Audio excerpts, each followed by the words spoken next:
தமிழுக்கு முதல் வணக்கம், அனைவருக்கும் அன்பு வணக்கம்.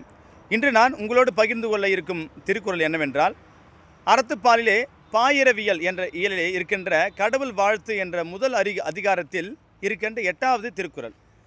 இதோ அந்த குறள்.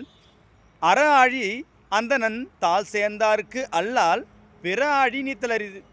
அற ஆழி என்றால் அறம் போன்ற அறத்தை உடையவன், அறத்தை செய்யக்கூடியவன். அந்தணன் என்றால் இறைவன். அவனுடைய தாள் என்றால் பாதத்தை யார் சரணடையவில்லையோ, அதாவது இறைவன் சொல்கின்ற அந்த ஒழுக்க நெறிகளை யார் ஒருவன் கடைபிடிக்கவில்லையோ, அல்லது அவன் சிந்தனையில் யார் இல்லையோ, அவனுடைய பாதத்தை யார் சரணடையவில்லையோ, அவர்களுக்கு எப்படிப்பட்ட வாழ்க்கை அமையும் என்றால், அவர் சொல்கிறார், பிற ஆழி நீத்தல் அரிது. பிற ஆழி என்றால் ஒரு துன்பக்கடல். ஒரு துன்பமாக இருக்கட்டும், இன்பமாக இருக்கட்டும், ஒரு பொருளாக இருக்கட்டும், அதை கடந்து செல்வது மிகவும் அரிது. ஒரு துன்பம் வந்துவிட்டது என்றால் அந்த துன்பத்தை இறைவன் வழியில் செல்கிறவள் அந்த துன்பத்தை கடந்து செல்ல முடியும். ஏதோ ஒரு வழி இருக்கும், கண்டிப்பாக ஒரு வழி இருக்கும். அந்த வழியை கண்டுபிடித்து செல்வார்கள்.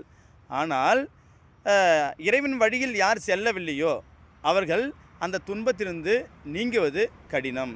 எனவே நம் வாழ்க்கையில் வரக்கூடிய துன்பங்களை எளிதாக கடந்து செல்ல வேண்டும் என்றால் நாம் என்ன செய்யணும் அப்படின்னா, இறைவனுடைய வழியில் செல்ல வேண்டும்.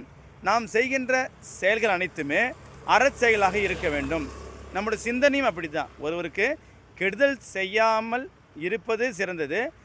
கெடுதல் செய்ய நினைக்கவே கூடாது. அது நினைத்தாலே நம்முடைய வாழ்க்கையில் வரக்கூடிய துன்பங்களை நாம் கடந்து செல்வது கடினம். சரிங்களா? எனவே நம்ம வாழ்க்கையில் வரக்கூடிய துன்பங்களை மிக எளிதாக கடக்க வேண்டும் என்றால் நாம் இறை வழியில் நடப்போம். நன்றி. மீண்டும் சந்திப்போம்.